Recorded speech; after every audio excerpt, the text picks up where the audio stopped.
Neo Skin hair fall ని అరికట్టడానికి GFC treatment. Your skin and hair care just a phone call away. ఈ రోజు మన విశిష్ట అతిథి శ్రీమతి వాసిరెడ్డి పద్మ గారు.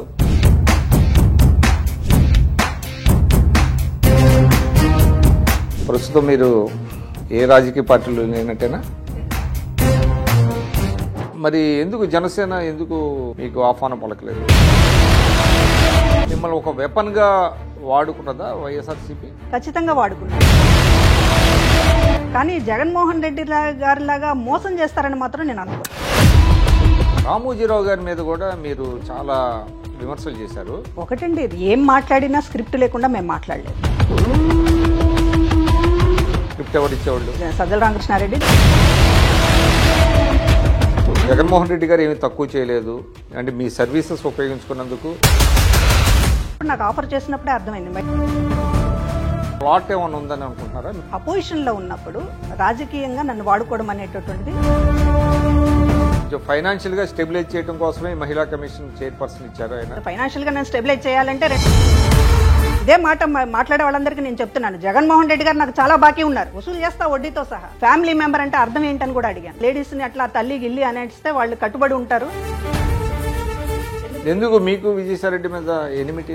ఆంధ్రజ్యోతిలో బ్యానర్ ఐటమ్ ఇచ్చారు, ఏది పదవి లేకుండా హల్చల్ చేస్తుంది.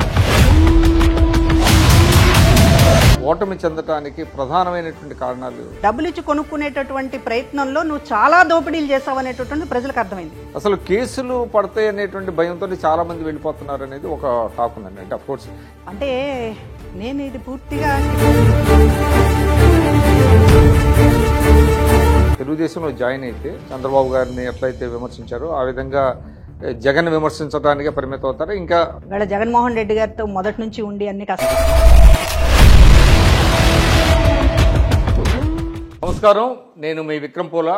ఈరోజు మన విశిష్ట అతిథి శ్రీమతి వాసిరెడ్డి పద్మ గారు. శ్రీమతి వాసిరెడ్డి పద్మ గారు రాష్ట్ర మహిళా కమిషన్ మాజీ చైర్మన్, అదేవిధంగా సుదీర్ఘకాలం రాజకీయాల్లో ఉంటున్నారు. ప్రస్తుతం వాసిరెడ్డి పద్మ గారి నివాసానికి వచ్చాం. సమకాలీన రాజకీయాలు, అదేవిధంగా వారి రాజకీయ భవిష్యత్ ఏంటి తదితర అంశాల గురించి మాట్లాడదాం. నమస్కారం పద్మ గారు. నమస్కారం విక్రమ్ గారు. ప్రస్తుతం మీరు ఏ రాజకీయ పార్టీలో లేనట్టేనా? ప్రస్తుతం లేనట్లే. భవిష్యత్తు ఇంకా నిర్ణయం జరిగిందా లేకపోతే ఇంకా? నిర్ణయం జరిగిందా అంటే మొగ్గు ఒకవైపు ఉంది, ఇంకా నిర్ణయం పూర్తిగా అనేటటువంటిది నేను కూడా అన్ని విషయాలు ఆలోచిస్తున్నాను. ఖచ్చితంగా రాజకీయ పార్టీ 2-3 సందర్భాల్లో మీడియాతో అన్నారు, అంటే మీ అడుగులు ఎటువైపు పడుతున్నాయి అనేది చూచాయిగా చెప్పారు, కానీ స్పష్టంగా చెప్పలేదు. ఎందుకంటే మీరు చిరంజీవి గారి కుటుంబానికి కూడా చాలా సన్నిహితులు. అంటే పవన్ కళ్యాణ్ గారు జనసేన ఉన్నది, జనసేన కూడా ఒక ఆప్షన్ అన్నట్టుగా వినపడుతుంది. అటు తెలుగుదేశమా జనసేనని నిర్ణయించుకోలేకపోతున్నారా లేకపోతే ఆ స్పష్టత అయితే ఉందా? అంటే నిర్ణయం రాజీనామా చేసినప్పుడు, అంటే విలేకరులు అడిగినప్పుడు చిరంజీవి గారి కుటుంబంతో నాకున్నటువంటి సంబంధం, అదేవిధంగా పవన్ కళ్యాణ్ గారి గుడ్ లుక్స్ ఇవి మాట్లాడిన సందర్భంలో జనసేనలో వెళ్తానేమోనని చాలామంది అనుకున్నారు. తెలుగుదేశం పార్టీ ఆప్షన్ కూడా నేను సీరియస్గానే పరిశీలించాను అనేది వాస్తవం. ఎందుకంటే రాజకీయాలు అనేటటువంటి స్థిరంగా చేయాలనేది నాకున్న కోరిక, అభిప్రాయం కూడా. అందుకనే ఇంతకాలం జగన్మోహన్ రెడ్డి గారితో ప్రయాణం చేయడానికి కూడా కారణం, రాజకీయ పార్టీలు తొందరగా మారడం అనేటటువంటిది అది మంచి సాంప్రదాయం కాదు, అది ఉపయోగపడదు అనేటటువంటిది కూడా నాకు ఉన్నటువంటి అభిప్రాయం. అందువల్ల కూడా ఒక రాజకీయాలు స్థిరంగా చేయాలంటే ఒక పార్టీలో ఉండాలి, ఒక పార్టీ అనేది ఈ జగన్మోహన్ రెడ్డి గారి దగ్గర నుంచి ఖచ్చితంగా రావాల్సినటువంటి అవసరం వచ్చింది. కనుక ఇక మరొకసారి స్టెప్ మారడం అనేటటువంటిది అనివార్యత వచ్చింది. కాబట్టి ఇప్పుడు రాజకీయాలు స్థిరంగా చేయాలి అనేటటువంటి దాంతో మొత్తం మనకున్నటువంటి ప్రాంతీయ పార్టీల్లో బలమైనటువంటి ప్రాంతీయ పార్టీ, అదేవిధంగా నాకున్నటువంటి సంబంధాలు వీటి రీత్యా తెలుగుదేశం పార్టీ వైపు ఒక ఆలోచన చేశాను. నిర్ణయం అయితే ఇంకా తీసుకోలేదు. అదేవిధంగా కొంతమంది జాతీయ పార్టీలు అయితే బాగుంటుంది, స్వేచ్ఛ ఉంటుంది రాజకీయాల్లో అనేటటువంటిది కొంతమంది మిత్రులు సలహా ఇస్తున్నారు. నిర్ణయం అయితే తీసుకోలేదు, కానీ ఖచ్చితంగా నా మొగ్గు అయితే తెలుగుదేశం పార్టీ వైపు ఉంది. అంటే జాతీయ పార్టీలు అన్నారు, జాతీయ పార్టీలు అయితే 2 జాతీయ పార్టీలు. సరే, కమ్యూనిస్ట్ మనం పక్కన పెడితే అటు కాంగ్రెస్ పార్టీ కావచ్చు, రాష్ట్ర బీజేపీ కావచ్చు, అంటే 2 పార్టీలు కూడా చాలా బలహీనంగా ఉన్నాయి. జాతీయ పార్టీలు అయినప్పటికీ రాష్ట్ర స్థాయిలో వాటి ఉనికి సరే ఎన్డీఏ భాగస్వామ్య పక్షంలో బీజేపీ ఉన్నది, జాతీయ స్థాయిలో వాళ్ళు అధికారంలో ఉన్నారు, అది looks more attractive Congress party కంటే. కానీ మీ భావాలు, మీ సిద్ధాంతాలు, మీరు కొంత వామపక్ష భావజాలం నుంచి వచ్చిన వాళ్ళు కాబట్టి మీకు బీజేపీ సరిపడదు కదా. అంటే ఒకటి ప్రాంతీయ పార్టీలు బలంగా ఉన్న తర్వాత జాతీయ పార్టీలు ఖచ్చితంగా బలహీనమైనటువంటి స్థితికి వెళ్తాయి ఆయా రాష్ట్రాల్లో. ఇక్కడ ప్రాంతీయ పార్టీలదే హవా నడుస్తోంది కాబట్టి ఇప్పటికిప్పుడు జాతీయ పార్టీలది ఏదో ఆధిపత్యం ఉంటుందనేది కాదు. కానీ రాజకీయాలు చేయాలి అనుకున్నప్పుడు, రాజకీయాలు స్థిరంగా చేయాలి అనుకున్నప్పుడు, ఒక రకమైనటువంటి కంటిన్యూటీ ఉండాలి అనుకున్నప్పుడు జాతీయ పార్టీల గురించి ఆలోచించాలి. మీరు అన్నట్లు భావజాలాలు ఇవి సమస్య ఉంటుంది. అదే సందర్భంలో మోర్ డెమోక్రటిక్గా ఉంటుందా అనేటటువంటిది కూడా ఆలోచించాల్సినటువంటి అవసరం ఉంటుంది.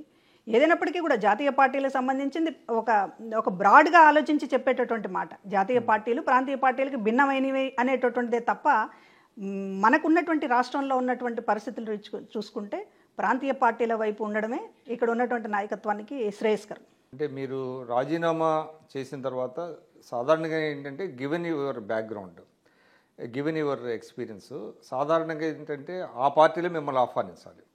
కానీ ఆ పరిస్థితి లేనట్టు కనపడుతుంది. అంటే ముఖ్యంగా మీ గురించి బాగా తెలిసిన వాళ్ళు జనసేనలో మీకు ఆహ్వానం అందుతుంది అని అనుకున్నారు. పవన్ కళ్యాణ్ గారి నుంచి కానీ నాగబాబు గారి నుంచి కానీ, ఎందుకంటే నాగబాబు గారు మిమ్మల్ని ప్రజారాజ్యంలో కొంత ప్రోత్సహించారు అని అనేవాళ్ళు, అంటే మిమ్మల్ని స్పాట్ చేశారు. ఆయన అధికార ప్రతినిధిగా మొట్టమొదట సజెస్ట్ చేసింది నాగబాబు. అది మిమ్మల్ని ఒక సభలో మిమ్మల్ని స్పాట్ చేసి ఈమైతే బాగా మాట్లాడుతున్నారు అని నాగబాబు అప్పుడు చిరంజీవి గారికి సజెస్ట్ చేయడం, మిమ్మల్ని ఆ విధంగా మీకు అధికార ప్రతినిధి ఇవ్వటం జరిగింది. అది అందరు అంటారు, నాకు కూడా తెలుసు. కానీ మరి ఎందుకు జనసేన ఎందుకు మీకు ఆహ్వానం పలకలేదు? ఆహ్వానం పలకపోవడం ఏం లేదు. ఇప్పుడు ఉన్నటువంటి పరిస్థితిలో కూటమి ఉన్నటువంటి ఒక బలమైనటువంటి పొజిషన్లో కూటమి ప్రభుత్వం ఉంది. ఎవరు బయటకు వస్తారు, వాళ్ళని మనం పిలిచి ఆహ్వానించాలి అనేటటువంటి పరిస్థితి మూడు పార్టీల దగ్గర లేదు. ఇప్పుడు ఉన్నటువంటి ఒక 6 నెలలు కూడా కాలేదు, ఒక 164 సీట్లు వచ్చినటువంటి ఒక విజయం మూడ్లో ఉన్నటువంటి వాళ్ళు మనల్ని పిలుస్తారనో లేకపోతే ఆహ్వానిస్తారనో మనం తలుపు తట్టాల్సిందే ఎవరైనా సరే.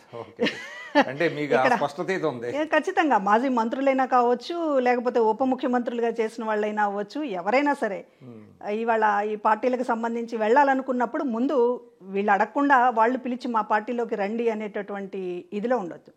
ఒకటి నాకు సంబంధించి వచ్చినప్పుడు 2017లోనే తెలుగుదేశం పార్టీ అధిష్టానం నన్ను ఆహ్వానించింది పార్టీలో. 2017 అప్పుడు తెలుగుదేశం పార్టీ అధికారంలో ఉంది. ప్రజారాజ్యంలోంచి బయటకు వచ్చినప్పుడు కూడా అంటే బయటకు రావడం మీన్స్ ప్రజారాజ్యం కాంగ్రెస్ పార్టీలో మీరు కూడా బాగా దగ్గరగా ఉన్నారు.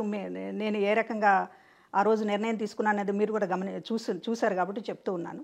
ప్రజారాజ్యం పార్టీ కాంగ్రెస్ పార్టీతో విలీనమైన తర్వాతనే నేను చిరంజీవి గారికి కొంచెం దూరం అవ్వాల్సి వచ్చింది. ఆ సందర్భంలో తెలుగుదేశం పార్టీలో చేరాలి అనేటటువంటి ఒక ప్రయత్నం కూడా చేశాను. ఒక మీడియా అధినేతతోటి చర్చలు జరపటము ఇదంతా కూడా జరిగింది. సరే, కొంచెం డిలే అవ్వడము ప్రాసెస్. అదే సందర్భంలో జగన్మోహన్ రెడ్డి గారు కాంగ్రెస్ పార్టీ నుంచి బయటకు వచ్చి కొత్త పార్టీ పెట్టేటటువంటి ఇది సహజంగా కొత్త పార్టీల్లో అది కూడా ప్రాంతీయ పార్టీ, కొత్త పార్టీలో అవకాశాలు ఉంటాయనేటటువంటి దాంతో ఆ రోజు జగన్మోహన్ రెడ్డి గారి ఒక నాయకత్వం, రాజశేఖర రెడ్డి గారి లెగసీ ఇదంతా కూడా కొంచెం బాగుంటుంది అనేటటువంటి ఉద్దేశంతో ఆ పార్టీలో జాయిన్ అయ్యాం. ఆవిర్భావం పార్టీ పెట్టకముందు నుంచి అక్కడ ఉన్నట్టే లెక్క. కాబట్టి ఇప్పుడు తెలుగుదేశం పార్టీ గతంలో నన్ను ఆహ్వానించింది. అధికారంలోకి వెళ్ళాలి అనుకుంటే ఆ రోజే వెళ్ళేదాన్ని. ఆ పొజిషన్లో చాలా సుదీర్ఘం ఉన్నాం జగన్మోహన్ రెడ్డి గారితో. ఇవాళ మాట్లాడుతున్నారు అధికారంలో ఉన్నారు కదా అని చెప్పి వస్తున్నారు, ఏ అండకు ఆ గొడుగు పడుతున్నారు అనేటటువంటి కొన్ని మాటలు వినిపించినప్పుడు అధికారం కావాలనుకుంటే ఆ రోజు 2017లో ఆహ్వానించినప్పుడు ఖచ్చితంగా వెళ్ళి ఉండేదాన్ని, ఖచ్చితంగా ఎమ్మెల్సీ ఇచ్చి ఉండేవాళ్ళు. అదేవిధంగా ఆ రోజు 23 మంది ఎమ్మెల్యేలు 23 మంది ఎమ్మెల్యేలు వెళ్ళినటువంటి ఎమ్మెల్యేలతో చంద్రబాబు నాయుడు గారు ఆహ్వానిస్తున్నారనేటటువంటిది చెప్పారు. ఆ తర్వాత 2017లో లోకేష్ గారు స్వయంగా మా బంధువుల ద్వారా, అదేవిధంగా ఆయన పిఎస్ గారి ద్వారా. అంటే అప్పుడు 23 మంది ఎమ్మెల్యేలు తీసుకున్న సమయంలో మీకు కూడా ఆహ్వానం వచ్చిందా? వచ్చిందండి, వచ్చింది. రమ్మని ఆహ్వానించారు. ఆ తర్వాత 2017లో కూడా 2 సార్లు చాలా సీరియస్గానే ఎఫర్ట్స్ పెట్టారు. మా కుటుంబ సభ్యులు, మా ఫ్యామిలీ మెంబర్స్ అందరితోటి కూడా మాట్లాడారు. అందరూ కూడా నా మీద కొంచెం ప్రెషర్ చేశారు. తెలుగుదేశం పార్టీలో అధికారంలో ఉంది, ఒక లాంగ్ టర్మ్గా తెలుగుదేశం పార్టీలో ఉండడానికి అవకాశం ఉంటుంది అనేటటువంటిది మా కుటుంబ సభ్యులు, మా పేరెంట్స్ అయితే ఏమి అందరూ కూడా మీరు ఎందుకు మొగ్గు చూపలేకపోయారు? మొగ్గు చూపకపోవడానికి ఆ రోజు పార్టీ వాయిస్గా ఉన్నాను నేను. స్పోక్స్ పర్సన్ అనేటటువంటిది ఒకటే గుర్తింపు దీని ద్వారా ఉందనే గుర్తింపు కూడా కాదు. ఇప్పుడు ఒక పార్టీ వాయిస్గా అన్ని విషయాల్లో నన్ను ముందు పెట్టారు జగన్మోహన్ రెడ్డి గారు. సిబిఐ మీద పోరాడాలన్నా నేనే, సిబిఎన్ గారి మీద పోరాడాలన్నా నేనే, అన్ని విషయాలలో ముందు పెట్టి పార్టీ వాయిస్గా ఎస్టాబ్లిష్ చేసిన తర్వాత పార్టీ మారడం అనేటటువంటిది కొంత అలాంటి వాళ్ళకి ఇబ్బంది అవుతుంది. అంతే తప్ప ఇక్కడ ఖచ్చితంగా ఎమ్మెల్సీ ఇవ్వలేదు, ఎప్పుడో ఇస్తా అన్నారు, ఇవ్వలేదు. ఖచ్చితంగా ఇటు అధికార పార్టీ తెలుగుదేశం పార్టీలోకి వస్తే ఖచ్చితంగా ఇస్తారనేటటువంటిది ఒక ఆఫర్ కూడా ఉంది. అయినప్పటికీ కూడా పార్టీ మారితే కెరీర్ పరంగా పలచబడతానేమో అనేటటువంటి ఒక సంశయంతో, చిన్న సంశయంతో ఆ రోజున తెలుగుదేశం పార్టీ వైపు వెళ్ళలేదు. కానీ ఈరోజు ఖచ్చితంగా జగన్మోహన్ రెడ్డి గారిని వీడడం అనేటటువంటిది రాష్ట్రానికి మంచిది, ఎవరికైనా మంచిది అనేటటువంటి ఒక స్పష్టత వచ్చింది. అది కూడా ఎలక్షన్ రిజల్ట్స్ తర్వాత.